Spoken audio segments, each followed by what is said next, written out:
جو ساتھی سنتوں سے فارغ ہو چکے ہیں وہ بھی اس کو مکمل کریں۔ الحمدللہ نحمده ونستعینه ونستغفره ونؤمن به ونتوکل علیہ ونعوذ باللہ من شرور انفسنا ومن سیئات اعمالنا من يهد الله فلا مضل له ومن يضلله فلا هادي له ونشهد أن لا إله إلا الله وحده لا شريك له ونشهد أن سيدنا ومولانا محمدا عبده ورسوله صلى الله عليه وعلى آله وأصحابه وبارك وسلم تسليما كثيرا كثيرا أما بعد فأعوذ بالله من الشيطان الرجيم بسم الله الرحمن الرحيم وإذ قال إبراهيم لأبيه آزر أتتخذ أصناما آلهة إني أراك وقومك في ضلال مبين وقال النبي صلى الله عليه وسلم من قال لا إله إلا الله دخل الجنة أو كما قال عليه الصلاة والسلام صدق الله العظيم وصدق رسوله النبي الكريم رب اشرح لي صدري ويسر لي أمري واحلل عقدة من لساني يفقهوا قولي۔ مرتبہ نبی اکرم صلی اللہ علیہ وسلم پر درود شریف پڑھیں۔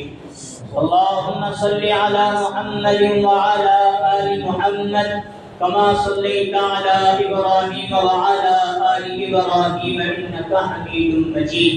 اللهم بارك على محمد وعلى آل محمد كما باركت على إبراهيم وعلى آل إبراهيم إنك حميد مجيد۔ محترم بزرگوں اور عزیز دوستوں،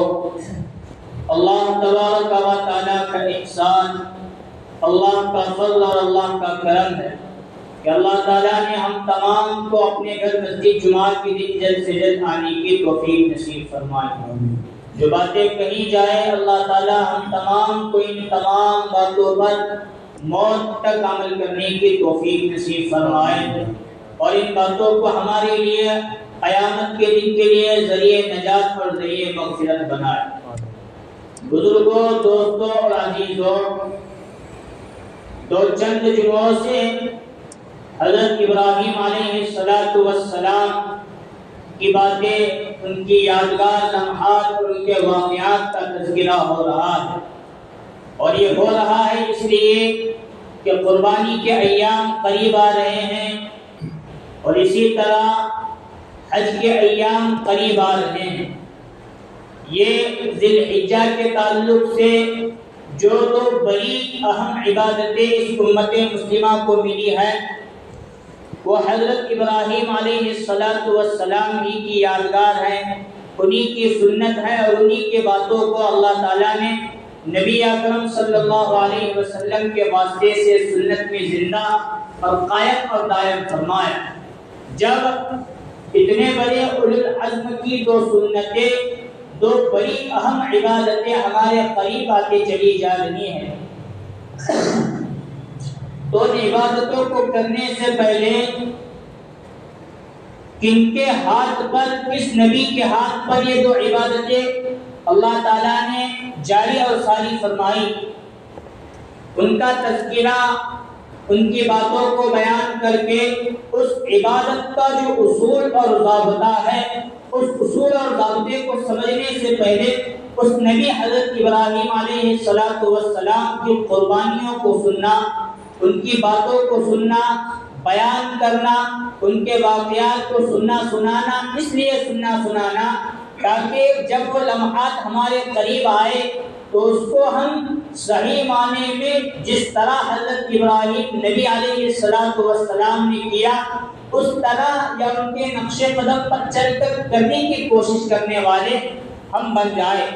اور تذکرہ، واقعات، اس تعلق سے بیانات نہ کیے جائے اور سیدھا قربانی کے ایام آ جائے، حج کرنے ہم لگے تو حج کی اہمیت ہمارے سامنے نہیں رہے گی، اس کے کیا طریقے ہیں، کس طرح کیا جاتا ہے، اتنا بڑا حج کا واقعہ کس طرح پیش آیا، جب ہمارے سامنے اس نبی اور ان کے خاندان کا پورا واقعہ تذکرہ سیرت نہیں رہے گی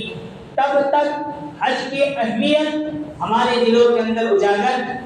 نہیں ہوگی۔ اسی طرح قربانی کس واقعے کے بعد پیش آیا، اگر اس کا پس منظر اور واقعہ ہمارے سامنے نہیں رہے گا تو کیا اس کی فضیلت اور کیا اس کی اہمیت اور کیا اس کے وعید کہ ہمارے دلوں کے اندر ان باتوں کا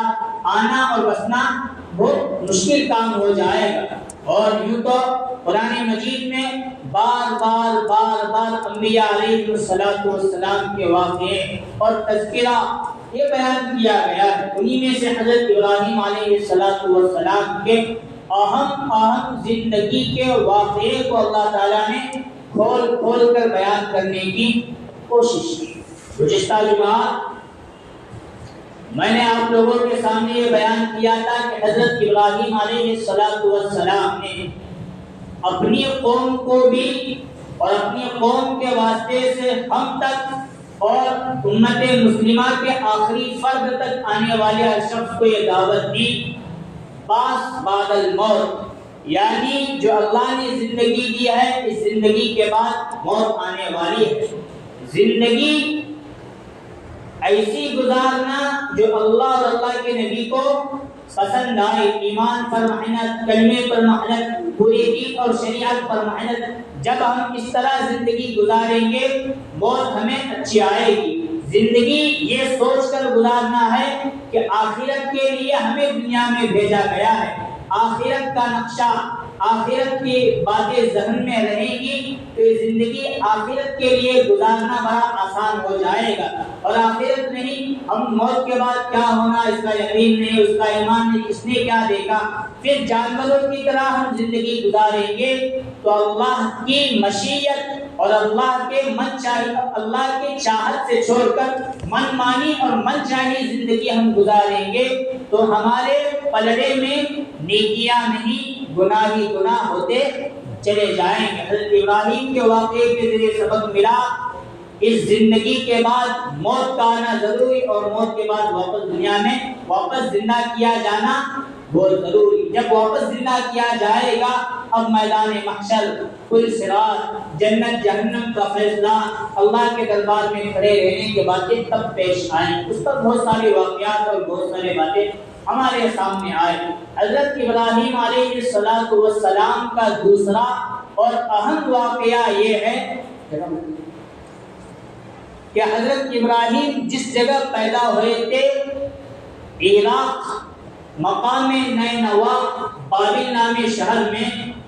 حضرت ابراہیم سے پہلے اس دور میں اس وقت میں اللہ کا نام لینے والا اور اللہ کو جاننے والا کوئی شخص اس وقت ان کے وہاں موجود، حضرت ابراہیم سے پہلے کوئی شخص بھی اللہ کو جاننے والا، اللہ کو ماننے والا، اللہ پر ایمان اور یقین رکھنے والا حضرت ابراہیم سے پہلے اس دور میں ان کے علاقے میں کوئی بھی بندہ موجود نہیں تھا۔ ہر گھر میں بت رکھے ہوئے، یہ پانی کا بت، یہ بارش کا بت، یہ کھانے کا بت، یہ گلے کا بت، یہ فلاں کام کرنے والا بت، یہ ایسا وہ ایسا، الگ الگ الگ الگ طریقے سے عراق شہر میں، عراق ملک میں مقام نینوا غالباً نام ہے یا بابل شہر میں الگ الگ طریقے سے بت بنائے اور اس کو جو رواج دیا تھا وہ نمرود بادشاہ نے دیا تھا، تمہارا یہ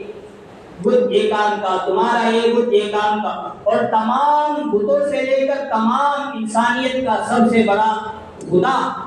اور رب میں ہوں، اس لیے کہ میں رب ہوں، میرے اندر پالنے کی طاقت، میرے اندر موت دینے کی طاقت، میرے اندر زندگی دینے کی طاقت۔ جب چھوٹے چھوٹے کام اس قوم کے ہوتے تھے وہ ہاتھ جوڑ کر جیسا ان کا رواج تھا وہ اپنے چھوٹے چھوٹے بتوں کے سامنے سجدہ ریز ہو جاتے تھے، کام کرتے۔ بڑا کام ہوتا بڑے بتوں کی طرف، اور سب سے بڑا کام ہوتا وہ نمرود کے محل کے اندر پہنچ کر وہاں جو جیسا جا کرنا تھا وہ سب کچھ کر گزرتے تھے، کسی کو اللہ ہے، ہمیں پیدا کرنے والا، ہمارے ماں باپ کو پیدا کرنے والا اللہ ہے، اس بات پر ایمان اور یقین نہیں۔ اور اللہ کا اصول ہے، اللہ کسی کے گھر میں بھی کسی کو پیدا کر کے دعوت توحید کے لیے کھڑا کر سکتا ہے۔ اللہ نے ویسا ہی کیا۔ نمرود، اس کی قوم، یہ سب کی سب بتوں کے اندر ملوث تھی، اور نمرود کے خاص آدمیوں میں سے ایک آدمی آزر، یہ حضرت ابراہیم علیہ السلام کے والد اور باپ، کیا نام؟ آزر۔ ان کا کام تو مستقل یہ تھا، کیونکہ نمرود کو اپنے آپ کی خدائیت کا دعویٰ کرنے کے لیے کچھ لوگوں کو البیٹیج کے لیے بھیجنا تھا، تو انہی میں سے ایک بندہ ایک مستقل کارخانے کی پرمیشن اور اجازت آزر کو تھی، حضرت ابراہیم کے باپ کو۔ وہ ان کے کارخانے میں مستقل وہ بتوں کو بنایا کرتے تھے، اس کی فضیلت، اہمیت لوگوں کے سامنے بیان کرتے تھے کہ میں نے یہ بت بنایا ہے، اس کا یہ کام ہے، اس کی فضیلت یہ ہے، یہ اتنے گھنٹوں کے اندر یہ کام کر، الگ الگ طریقے سے لوگوں کو گمراہ کرنے کے لیے گویا نمرود۔ ایسا ہوتا ہے آج بھی، جو وہاں بیٹھے ہیں بڑے کرسیوں پر، ان کا کام بھی آج یہی ہے، خود کرنے سے پہلے اپنے نمائندوں کو بھیج کر لوگوں کا ذہن بھٹکانے کا کام کرتے۔ نمرود ہی کا کام یہی تھا۔ آزر کو انہوں نے مستقل تیار کیا تھا، تم شرک کی اور کفر کی دعوت دینے کے لیے بتوں کو بناؤ، اور اپنے کارخانے میں بناتے تھے، منڈی اور بازار میں لا کر مستقل اسے فضیلتیں گنوا کر بیچا کرتے تھے۔ اللہ نے اسی بت فروش اور بت بنانے والے کے گھر، آزر کے گھر میں حضرت ابراہیم علیہ السلام کو پیدا کیا۔ حضرت ابراہیم علیہ السلام جب تھوڑے بڑے ہوئے اور عقل سلیم اللہ تعالیٰ نے عطا فرمائی، تو دیکھا میرا باپ بھی بتوں کی عبادت کرتا ہے، میری ماں بھی کرتی ہے، میں قوم کو دیکھتا ہوں تو قوم بھی کرتی ہے، اور ان بتوں کے علاوہ نمرود کو بھی اپنا خدا بنا بیٹھی ہے۔ جب یہ کفر کو، شرک کو دیکھ کر وہ اندر سے ایک کڑن اور ایک وحشت پر محسوس کرنے لگے، تو اللہ تعالیٰ نے عقل سلیم کے ذریعے ان کی زبان کو جاری کیا، اب آپ کو دعوت توحید دینا ہے۔ حالانکہ دیگر انبیاء اور خود حضرت ابراہیم علیہ السلام کی تاریخ اور سیرت پڑھتے ہیں تو اصول اور ضابطہ یہ ہے کہ 40 سال کے بعد اکثر انبیاء کو نبوت ملی ہے، اور حضرت ابراہیم کے بارے میں بھی شاید کھل کر بات کسی قرآن کی آیت میں یا حدیث میں تو نہیں آیا، لیکن اصول اور ضابطے سے لگتا یہی ہے کہ حضرت ابراہیم کو نبوت بھی 40 سال کے بعد ملی تھی، لیکن فراست ایمانی بچپن ہی سے اللہ تعالیٰ نے اللہ کو پہچانے، اللہ کی معرفت حضرت ابراہیم میں رکھی۔ حضرت ابراہیم بتوں کو دیکھتے تھے، ان کو پوجنے والوں کو دیکھتے تھے، تو لا الہ الا اللہ کی دعوت، توحید کی دعوت حضرت ابراہیم علیہ السلام دینے لگے۔ اپنے باپ کو دیا، اپنے ماں کو دیا، قوم کو دیا، اور اب حضرت ابراہیم علیہ السلام سے حجت کرنے لگی، ابراہیم یہ بت ہمارے خدا ہیں، خدا اس لیے ہے کہ ہم نے اپنے باپ دادا کو، اپنے بزرگوں کو یہ کام کرتے ہوئے دیکھا ہے، اور یہ تو یہ چھوڑو، چاند، سورج، ستارے، دیکھو کائنات کی کتنی بڑی چیزیں ہیں، یہ ہمیں روشنی پہنچانے کا کام کرتے ہیں، ہمیں راستہ دکھانے کا کام کرتے، یہ بھی ہمارے خدا ہیں۔ گویا قوم بھی حضرت ابراہیم کو کفر اور شرک کی دعوت دینے لگی، ان کے توڑ کرنے کے لیے حضرت ابراہیم دعوت توحید دینے لگے۔ ایک مرتبہ رات کا وقت تھا اور ستارے مستقل چمکے ہوئے تھے اور اپنی روشنی بکھرے ہوئے تھے، تو قوم حضرت ابراہیم کو دعوت دے چکی پہلے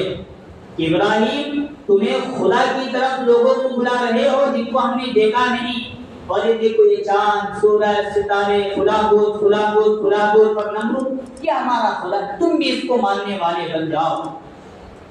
حضرت ابراہیم توحید کی دعوت دے رہے ہیں، اور قوم کس کی دعوت دے رہی ہے؟ بت پرستی۔ جس کے دل و دماغ پر جس چیز کی محنت کا غلبہ ہوتا ہے اس سے اسی چیز کا وجود آنا شروع ہوتا ہے۔ آج ہم علماء اکرام کے پاس قرآن چھوڑو، حدیث چھوڑو، توریت، انجیل، زبور یہ بھی چھوڑو، جو دیگر قومیں کی کتابیں ہیں، مہابھارت اور دیگر ایسی قومیں، وہ ہمارے ہاتھ میں پڑھانے دی جائے تو ہم اس سے وہی باتیں نکالیں گے کہ اس چیز کے اندر بھی اللہ کی وحدانیت اور نبی کی رسالت بیان کی گئی ہے۔ اور یہی قرآن اور یہی حدیث کسی پنڈت اور کسی سوامی کے ہاتھ میں دیا جائے، ان کے دل و دماغ پر کس چیز کا غلبہ ہے؟ بت پرستی کا، کفر کا، شرک کا۔ وہ قرآن کی آیتوں سے اسی چیز کو ثابت کرنے لگ جائیں۔ اس لیے جس چیز کا غلبہ جس کے ذہن اور دل و دماغ پر ہوتا ہے وہ بندہ اسی چیز کی دعوت دینے والا۔ قوم پر جو غلبہ تھا وہ بت پرستی کا، کفر کا، شرک کا، سورج ستاروں چاند اور کو خدا بنائے، اس چیز کا غلبہ تھا۔ وہ توحید کا انکار کر کے حضرت ابراہیم کو بھی کفر اور شرک کی دعوت دینے،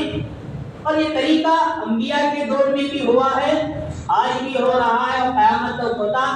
چلا جائے۔ اس لیے ہم لوگ اپنے ایمان کی فکر میں، اپنے نسلوں کی فکر میں ہمیں لگے رہنا ہے بہت ضروری۔ دعوت کی تحریک ہمارے وقت موجود ہے، مدارس کی تحریک ہے، خانقاہوں کی تحریک ہے، علماء کے بیانات کی تحریک ہے۔ اس میں لگیں گے، کفر اور شرک کی دعوت ہم تک پہنچے گی بھی تو اس کا اثر نہیں ہوگا، اور ان چیزوں کو چھوڑ دیں گے تو کفر اور شرک کی دعوت ہم تک پہنچے گی، اور غیر محسوس طریقے سے ہمارا ایمان، ہمارا یقین سب کچھ نکل کر ہمارے یہاں زندگیوں سے چلا جائے گا۔ اور جب حضرت ابراہیم کو دعوت دینے لگی، ایک دعوت یہ بھی تھی کہ جو ستارے ہیں وہ ہمارے خدا ہیں، ابراہیم تمہارا بھی خدا ستارہ ہے۔ اور نے دوسری دعوت یہ دی، چاند کو ہم لوگ تمہارا باپ آزر بھی خدا مانتا ہے، رب مانتا ہے، تم بھی مانو۔ تیسری دعوت یہ دی، سورج یہ بھی ہمارا خدا ہے، ابراہیم تمہارے باپ دادا سب کا خدا وہ ہے، تم بھی اس کو خدا ماننے والے بن جاؤ۔ وقت رات کا وقت تھا، ستارے روشن تھے، جگمگا رہے تھے، تو حضرت ابراہیم علیہ السلام نے قوم کو مخاطب کیا، فلما جن علیہ اللیل رأى کوكبا قال هذا ربی۔ اب دعوت کا انداز حضرت ابراہیم نے انہی کے وہم و گمان اور انہی کے باتوں کے ذریعے کیا۔ فلما جن علیہ اللیل رأى کوكبا، جب حضرت ابراہیم نے آسمان کی طرف دیکھا کہ ستارے مکمل طور پر چھائے ہوئے ہیں اور ستارے اپنی روشنی پھیلائے ہوئے ہیں، ھذا ربی، یہ میرا، تم کہتے ہو کون؟ یہ میرا تو ابراہیم کا رب ہے، ھذا ربی۔ فلما افل قال احب الآفلین، اور جب وہ ستارے رات کے ڈھلنے کے بعد کیا ہو جاتے ہیں؟ چھپ جاتے ہیں، اوجل ہو جاتے ہیں، بے نور ہو جاتے ہیں۔ آخر رات میں ان کو دعوت دی، صبح دیکھو تم کہہ رہے کہ رات میں یہ خدا تمہارا بھی ہے، میرا بھی ہے، جس خدا کے اندر بے نور ہو جانے کی طاقت ہے وہ ہمارا خدا کہاں ہو سکتا ہے؟ میں ایسے ستارے کو اپنا خدا نہیں مانتا۔ اور ایک وقت چاند مکمل طور پر اپنی روشنی پھیلا رہا تھا، اس وقت بھی قوم نے دعوت دی، ابراہیم دیکھو چاند کتنا بڑا ہے، وہ کس طرح اپنی روشنی رات کے وقت میں بھی پھیلا رہا ہے۔ فلما رأى القمر بازغا قال هذا ربي فلما افل قال لا احب الآفلين۔ اور جب چاند کو حضرت ابراہیم نے دیکھا، کہا اپنے قوم سے، تم کہتے ہو تمہارے وہم و گمان کے مطابق ابراہیم کا بھی خدا یہ چاند ہے۔ اب رات ڈھلتے ڈھلتے ڈھلتے اس کی روشنی بھی ختم، چاند بے نور ہو گیا، تو حضرت ابراہیم نے دعوت دی، جس چاند کی طرف دیکھ کر تم اس کو اپنا خدا بنائے بیٹھے ہو، دیکھو یہ ایک لمحے، ایک وقت کے لیے اپنی روشنی ڈالتا ہے اور وقت آنے پر اس کی روشنی بھی ختم ہو جاتی ہے۔ تو جس کے اندر زوال ہونے کی طاقت ہے، جو بے نور ہو جاتا ہے، جو زوال کی طرف مائل ہو جاتا ہے وہ خدا نہ ابراہیم کا ہو سکتا ہے نہ ابراہیم کے قوم کا. جیسی دعوت دی گئی تھی اسی کے طور پہ اسی کی دلیل کو بنا کر حضرت ابراہیم دعوت دینے لگے. فلما رأى الشمس بازغة قال هذا ربي هذا اکبر. سورج کے اندر دن بھر شعاع پھینکنے اور نور پھیلانے کی طاقت اللہ تعالیٰ نے رکھی ہے. تو قوم کہتی تھی کہ خدا ہمارا سب سے بڑا خدا ہے. آسمانوں کے اعتبار سے زمین کے اعتبار سے تو نمرود ہے. تو حضرت ابراہیم علیہ السلام نے سورج کو دیکھا, نکلا تھا, ہوتے ہوتے زوال تک پہنچا اور شام ہوتے ہوتے غروب بھی ہو گیا. اس کے اندر کی بھی طاقت دن ہونے کے بعد ختم ہو گئی. حضرت ابراہیم علیہ السلام نے پھر دعوت دی. دیکھو یہ سورج کے اندر زوال تک پہنچنا پھر غروب ہونا یہ اس کے اندر عیب پایا جا رہا ہے, تو یہ بھی ابراہیم کا خدا نہیں ہو سکتا. انی وجہت وجہی للذی فطر السماوات والارض حنیفا وما انا من المشرکین. حضرت ابراہیم علیہ السلام نے فرمایا انی وجہت وجہی للذی فطر السماوات والارض, میں نے اپنی توجہ اور اپنا رخ اس رب کی طرف کیا جس نے ساتوں آسمان اور ساتوں زمین کو پیدا کیا. وما انا من المشرکین, اور میں خدا کے ساتھ کسی اور کو رب ماننے پر راضی, میں شرک کا ذرہ برابر بھی. یہ دعوت توحید حضرت ابراہیم علیہ السلام کی ہے. اس دعوت پر نبی صلی اللہ علیہ وسلم نے امت کو سکھایا کس طرح ایک خدا کو ایک خدا ماننا ہے, ایک ہی اللہ کو اللہ ماننا ہے, اس کے علاوہ کوئی اور معبود نہ نبی کا نہ نبی کے ماننے والوں کا ہو سکتا ہے. اس بات کو ذہن نشین کر کے اپنی جو زندگی ہماری گزر رہی ہے حضرت ابراہیم کی تعلیمات پر گزارنا ہم لوگوں کے لیے ضروری. نبی اکرم صلی اللہ علیہ وسلم جو تعلیمات ہمیں دے کر گئے ہیں, کچھ بھی ہو جائے, تمہارے ٹکڑے کر دیے جائے, تمہیں آگ کے اندر جلا دیا جائے, تمہاری بوٹی بوٹی کر دی جائے, لیکن کبھی شرک نہ کرنا, نہ کبھی کفر کرنا, اللہ کا انکار نہ کرنا. یہ دعوت حضرت ابراہیم کی. اسی لیے تو نارے نمرود میں 40 دن تک حضرت ابراہیم کو ڈالے گیا. اگر تھوڑا وقت ہوتا, تھوڑے دیر کے لیے حضرت ابراہیم نارے نمرود سے بچنے کے لیے, جو آج کل ہمارا مزاج ہے تو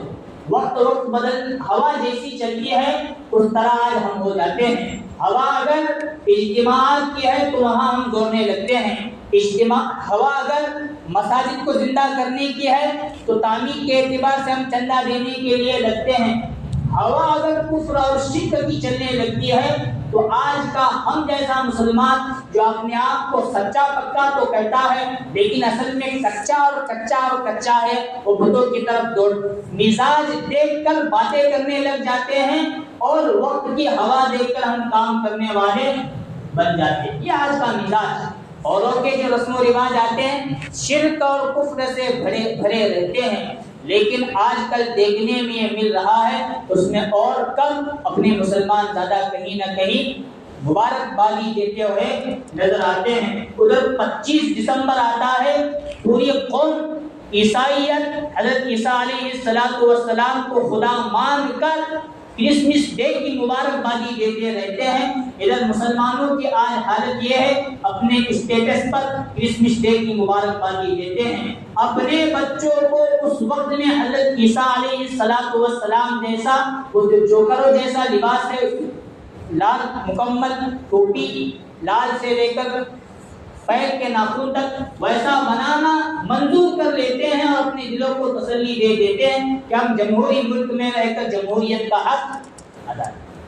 حالانکہ حضرت ابراہیم یہ کام کر سکتے تھے. نعرے نمرود سے بچوں گا, زندہ رہوں گا تو آگے توحید کا دعوت دوں گا, تو تھوڑی دیر کے لیے مان لیتے تھے لیکن ذرہ برابر جو انہوں نے نہیں. میں مر جاؤں گا, نمرود کے آگ میں جل کر راکھ ہو جاؤں گا, لیکن ایک لمحے کے لیے شرک کروں, یہ ابراہیم کی شان کے خلاف ہے. ایک لمحے کے لیے کفر کروں، اللہ کا انکار کروں، یہ ابراہیم اور اسماعیل کے اور ان کے آل اولاد اور ان کے خاندان کے شان کے خلاف ہے۔ اور یہی سبق نبی صلی اللہ علیہ وسلم نے ہمیں دیا۔ مکہ کی 13 سالہ زندگی میں نبی اکرم صلی اللہ علیہ وسلم کے ہاتھ پر چاند اور سورج اور ستارے لا کر رکھنے کی بات کی گئی، پوری دنیا کی حکومت نبی صلی اللہ علیہ وسلم کے ہاتھ میں رکھنے کی بات کی گئی کہ ہم لا کر رکھیں گے، تھوڑی دیر کے لیے لات منات عزا کو اپنا خدا تسلیم کرو۔ نبی صلی اللہ علیہ وسلم نے فرمایا یہ کام میں ذرہ برابر نہیں کروں گا، تمہارے بت اور تمہارے لات منات عزا کل بھی جہنمی تھے آج بھی جہنمی ہیں، کل بھی لعنتی تھے آج بھی لعنتی ہیں۔ 13 سالہ زندگی میں کوئی دن اور کوئی رات نبی پر ایسی نہیں گزری جن پر گالیاں دینے والوں نے کوئی ایسی بری سے بری گالی نہ دی ہو، کوڑا کرکٹ ڈالنے والوں نے کبھی ایک لمحے کے لیے نہ ڈالا ہو، حضور کو ساحر جادوگر کائن کہنے والوں نے اپنی زبان پر تالے لگائے ہو، تھوڑی دیر کے لیے حضور وہ کام کر سکتے تھے لیکن نہ کر کے ہمیں سبق دیا یہ کام خدا کی شان کے خلاف ہے، خدا کو غضبناک کرنے والے کام ہے، اس لیے ہم بھی نہیں کر رہے اور امت یہ کام ذرہ برابر بھی نہ کرے۔ حضرت بلال کو کیوں مارا گیا؟ تھوڑی دیر کے لیے وہ مان سکتے تھے لیکن مار کھاتے رہے اور احد احد کا نعرہ لگاتے رہے۔ حضرت سمیہ رضی اللہ عنہا کو سب سے پہلے شہید کیوں کیا گیا؟ اسی لیے کیا گیا تم کفر کا انکار کر رہے ہو، شرک کا انکار کر رہے ہو، ایک خدا اور ایک اللہ کو مان رہے، تھوڑی دیر کے لیے چھوڑو۔ وہ چھوڑنے کے لیے تیار تھی کہ مکہ کی 13 سالہ زندگی جو کچھ ان سے ہو سکتا تھا وہ کر دیا۔ انبیاء کی تعلیم ہے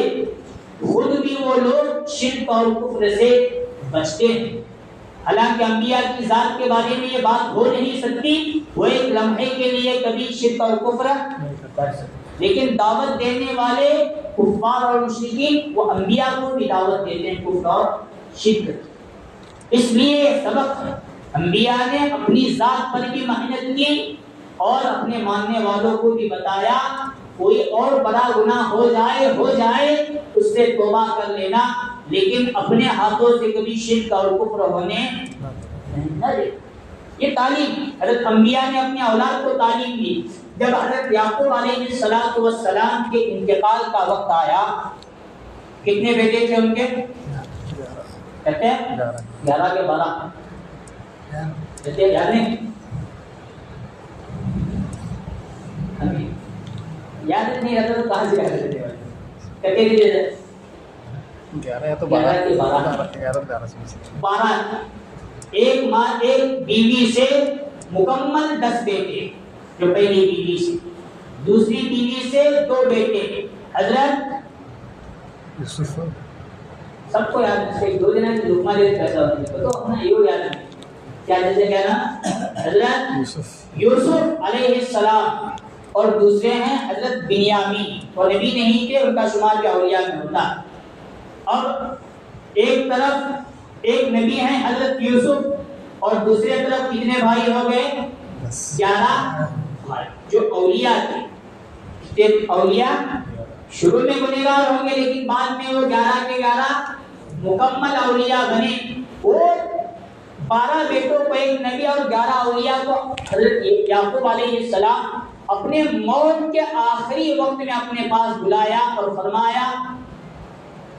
ام کنتم شہداء اذ حضر یعقوب الموت اذ قال لبنیہ ما تعبدون من بعدی، اب میں تو دنیا چھوڑ کر جا رہا ہوں، مجھے کبھی تم نے شرک اور کفر کرتے ہوئے نہیں دیکھا۔ میرے جو باپ تھے حضرت کون یاد ہے؟ اس سے ہم اپنے بیٹا کے نامہ ویسے رکھے تو یاد کرنے والے مرچی منگی ڈال پتا افسوس کی بات ہے، انبیاء کہتے ہیں انبیاء قرآن میں بولے لیکن پہلے بہت سوال چھوڑ میں صرف 5 منٹ دیر کریں نہیں تذکرہ کتے کا ہے 25 اور ایک نبی کے بارے میں ذرا آگے پیچھے نے ولی ہیں یا انہیں نبی ہیں، علماء کے اختلاف، جو علماء بولتے ہیں انہیں بھی نبی ہیں حضرت خضر علیہ السلام کر کے، ان کو ملائے تو پورے قرآن میں فقط 26 یا 25 انبیاء کا تذکرہ یہ جو مشہور ہے میں ان کی بات کریں، ابھی دوسرے ہیں وہ ہم نے بھی پڑھے نبی کے واقعے، اور انہی کے بارے میں علماء بیان بھی کرتے ہیں، اور انہی کے بارے میں اپنا وہ 25 یاد نہیں رہتے تو کیسا ہونے لگا، مشکل کام ہے آج کل میں۔ حضرت یعقوب، حضرت یوسف، ان کے بعد حضرت یعقوب کے بعد حضرت اسحاق،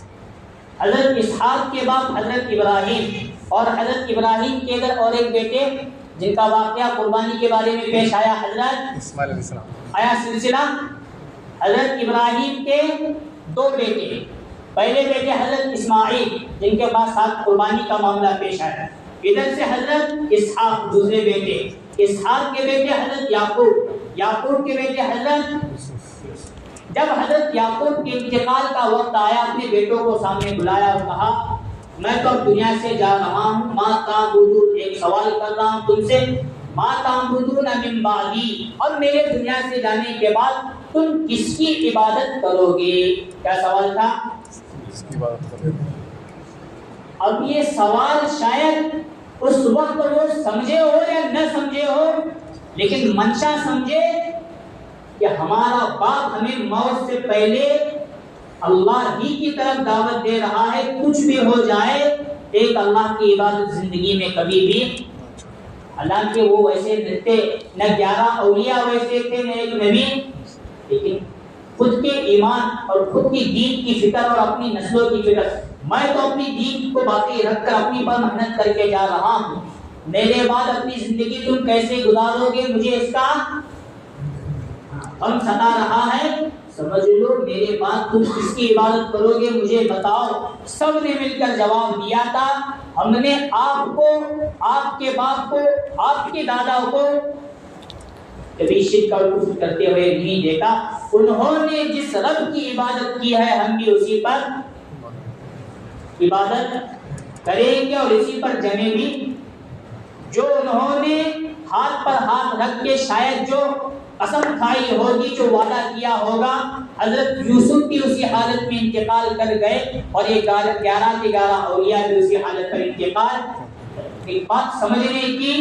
انبیاء کا طریقہ یہ ہے اپنے بھی ایمان کی فکر کرتے ہیں، جو کفر اور شرک کی دعوت کا اثر ہم تک پہنچے گا، پہنچ تو نہیں سکتا شاید پہنچے گا، اس کو دفع کرنا اور اپنی ایمان کی دعوت دیتے رہنا، اپنی ایمان کی فکر کرنا۔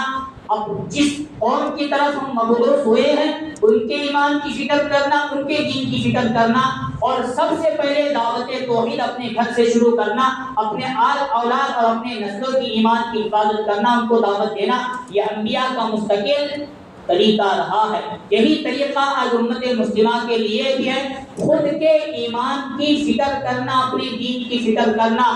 اور اپنے آل اولاد اپنی نسلوں کی فکر کرنا، اور جن لوگوں پر ہم امیر بنائے گئے ہیں یا بڑے بنائے گئے ہیں اپنے ماتحتوں کی بھی ایمان کی فکر کرنا، اور اپنی ذات سے لے کر پوری امت کے دین کی فکر کرنا، یہ آج انبیاء کی امت ہونے کے واسطے سے میرے لیے بھی ضروری اور آپ کے لیے بھی ضروری۔ اب پہلے کے حالات کے مقابلے میں اب کے جو حالات ہیں،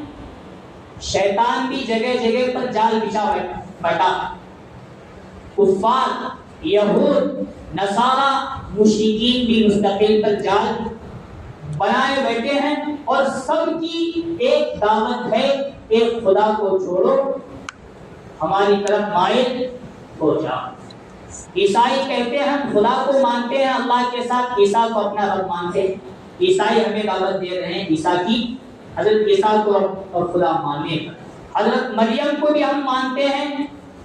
تم بھی ان کو ماننے والے بن جاؤ۔ ادھر یہودیوں کا کام کیا ہے، ہم اللہ کو مانتے ہیں لیکن عزیر اور موسیٰ کو ہم اپنا رب مانتے ہیں، تم بھی۔ اور کفار و مشرکین کا کیا مسئلہ، ایک خدا کو مانو چھوڑو، لیکن ہمارے 360 سے زائد بت ہیں تم مانو، اس لیے وہ جان۔ اور آج نعرہ لگ رہا ہے، رام کا نعرہ لگ رہا ہے، جگہ جگہ پر لگایا جا رہا ہے، اسکول کالج سے لے کر یہاں سب کی دعوت یہ ہے کہ مسلمان اپنی اسلام سے اور اپنی ایمان سے ہٹے۔ وہ ایک زمانے میں محنت کر کے تھکے، جو آج کل کی نسل ہے، پہلے جو نسل تھی جو آج کل بوڑھے ہو رہے ہیں یا آج کل کے ہم نوجوان، پہلے اتنا وساوس موجود نہیں تھے جو اتنا آج کل ہماری نسلوں پر کیا جا رہا ہے۔ پہلے مکاتب مدارس کے نہ ہونے کے بعد بھی ہم اپنے مساجد سے ٹچ میں رہتے تھے،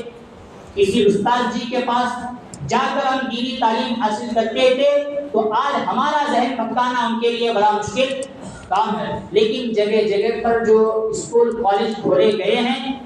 شروع سے لے کر آخر تک سبق دیا جا رہا ہے لا الہ الا اللہ کوئی چیز،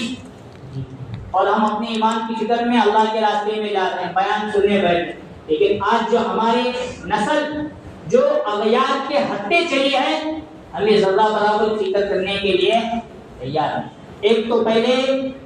اٹھا کر ہم نے غیروں کے حوالے کیا،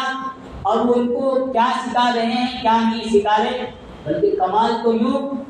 کہ صبح سے لے کر شام تک اسکول میں، شام آنے کے بعد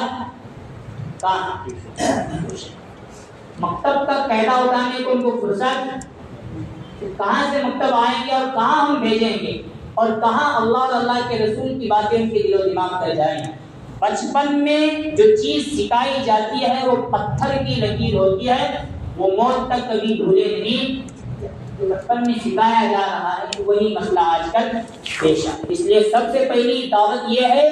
کہ ہم خود بھی اپنا تعلق اپنے مساجد سے مضبوط کر لیں۔ دوسری دعوت یہ ہے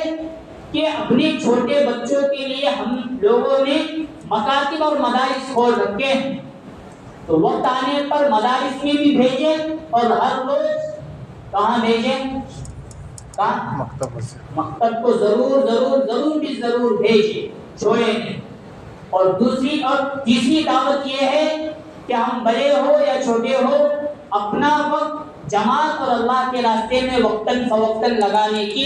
کوشش کریں۔ اس میں رہیں گے ہم، ٹچ میں اور فکروں میں رہیں گے، ان سے ہٹیں گے ہم کسی اوروں کے ہٹے چڑھ جائیں گے، نکالنا بڑا وہاں سے مشکل کام ہو جائے۔ میں پھر آگے کی دعوت دیتا ہوں، جن بچوں کو ہم نے ڈالا ہے ان کے لیے یہ فکر کرو، اب جو بچے ہمارے ہاتھ میں ابھی ہیں ان کا خاص طور پر داخلہ اور ایڈمیشن اردو اسکول کے اندر کرنے کی کوشش کرو۔ شاید ہمارے دماغ میں اگر یہ بات ہے کہ 15 اگست اور 26 جنوری میں وہ اسکول کا گانا سنتے ہیں ناچتے ہیں تو تھوڑا دیر نکال لو، سال میں 2 مرتبہ کرنا اتنا بڑا گناہ یہ نہیں ہوتا۔ ہر روز کے کفر اور شرک سے ملوث ہونے کے مقابلے میں وہ لوگ ہم سے کوشش کر کے سدھار بھی رہے ہیں، سدھارتے انشاءاللہ تعلیم بھی مضبوط کرا رہے ہیں، اور وہاں سے جو خرافات ہیں اسے بھی ختم کرنے کے قابو ہم نے کیا۔ اور اگر ماں باپ کی طرف سے خود یہ باتیں آتے ہیں، ہمارا بچہ جگہ کوئی گانے میں حصہ لیا، کوئی ڈانس میں حصہ لیا، اس چیز کو سامنے رکھ کر انہوں نے وہ کام کیا، اسے ہم قابو کر رہے ہیں۔ ہمارے پاس تیسرا آپشن اسلامی اسکول کے اعتبار سے نہیں اور ہو بھی نہیں سکتا۔ اس لیے ضروری ہے کہ ہم 24 گھنٹے کفر اور شرک میں ڈال کر اپنے بچے کو مرتد بنائیں، اس سے بہتر ہے اردو اسکول میں ڈال کر ان کی مستقل نگرانی کر کے ان کو دینی تعلیم کے دائرے میں رہ کر بڑا کرائیں گے۔ انشاءاللہ کفر اور شرک کا حربہ ان پر ذرہ برابر بھی اثر نہیں کرے گا۔ یہی انبیاء کی دعوت ہے، خود کے بارے میں بھی دین کی دعوت، اپنے اولاد اور نسلوں کے بارے میں بھی دین کی دعوت، اور اپنی امت اور اپنی قوم کے بارے میں بھی دین کی دعوت۔ یہی دعوت میرے لیے بھی ضروری، یہی دعوت آپ کے لیے بھی ضروری، ہم سب کے لیے کرنا یہ کام بہت ضروری۔ کریں گے سب ساتھی فکر؟ آخری بات یہ ہے کہ ابھی چھٹیوں کا موسم شروع ہے، ابھی دیکھتے دیکھتے چھٹیاں ختم ہو جائیں گی، اسکول شروع ہوں گے۔ جو ابھی چھوٹے بچے، میں کیا کہہ رہا ہوں، جو بچے بھیجے ان کو نکالنے کے چکر میں مت بڑے ہو گئے، اب ان کے خاص طور پر مکتب، مدرسہ، دعوت، یہ زیادہ سے زیادہ فکر کرو۔ اب جو بچے کالج سے یا بالواڑی سے نکل کر پہلی وغیرہ جانے والے ہیں، ان کو اردو اسکول کے اندر ڈالنے کی زیادہ فوقیت دو، اہمیت دو، اور اس چیز کی دعوت دو۔ بچہ وہاں تک، ہاں ایسا بھی ہمارے دماغ میں بچہ اردو اسکول گیا تو پڑھتا نہیں ہے کہ نہیں، کیا نمبرات اچھے لیکن ہے، یہ بات ہے کہ نہیں؟ میں اس کی مثال دیتا ہوں، بس اسٹینڈ پر نہیں گئے، ابھی فی الحال گئی بس اسٹینڈ پر، درگاہ مسجد کے سامنے جو بڑا میدان ہے اس کے سامنے ایک بڑا بورڈ لگائی دی گئی، نہیں دیکھیں؟ دیکھیے اچھے لڑکیوں کی تصاویر لگی گئی ہے، سب کے سب مسلم ہے الحمدللہ، سب کے سب اردو اسکول سے تعلیم لے کر 7ویں تک وہاں پڑھ کر آگے بڑھے ہیں، مجبور ہو کر ان کے ٹیچروں کو اتنا بڑا بورڈ لگانے کی حکومت کو ضرورت پڑ رہی ہے۔ مطلب کہاں کسی بھی اسکول سے پڑھ کر بچہ ٹیلنٹ حاصل کر سکتا ہے، اردو اسکول میں بھی کوئی خرابی نہیں، اس لیے فکر کرے اور ہماری ذہنیت یہ کہ لڑکیوں کو ڈال دی لڑکوں کو دونوں کو، ورنہ آج کل کے باتیں سننے میں مل رہی، اتنا زیادہ زور دیا جا رہا ہے اردو اسکول کے تعلق سے اس کو مستقل بند کروانا، اس لیے دوسرے ٹیچروں کو ڈالنا، پھر بچے کم کرنا، ایسا ویسا کر کے مستقل وہ بھی کسی اوروں کے ہاتھ میں جانے سے بہتر یہ ہے اسے زندہ رکھا جائے اور آگے کی تعلیم 8ویں کے بعد کسی اور جگہ لگا کر بڑا بچہ ہو جائے گا۔ بچپن میں 1 سے لے کر 7ویں تک بچہ کا ذہن بچہ ہوتا ہے، اس میں ہم اللہ لکھیں گے وہ ہمیشہ کے لیے فٹ، رسول اللہ لکھیں گے ہمیشہ کے لیے فٹ، لا الہ الا اللہ محمد الرسول اللہ لکھیں گے وہ ہمیشہ موت تک رہے گا، اور اس میں کچھ زمانے میں حضرت عیسیٰ کو خدا اور دیگر باتیں لکھی گئی کفر اور شرک کی باتیں تو ہمیشہ کے لیے رہیں گے، وہ نکالنا بڑا میرے لیے بھی مشکل، مکتب کے لیے بھی مشکل، کسی مدرسے کے استاد کے ہاتھ میں دے کر نکالنا بھی مشکل، اور وہ بچے ہوتے ہوتے ہوتے ہوتے اغیار کے حد کو چڑھ کر کب مرتد اور ارتداد کا شکار ہو جائیں گے بتانا بڑا مشکل کام ہو جائے گا۔ اللہ تعالی ہمارے اولاد کی اور ہمارے نسلوں کی مکمل طور پر ایمان اور دین کی حفاظت فرمائے، جو باتیں کہی جائیں اللہ تعالی ہم تمام ان باتوں پر ہمیشہ موت تک عمل کرنے کی توفیق نصیب فرمائے، آمین۔ وآخر دعوانا ان الحمد للہ رب العالمین۔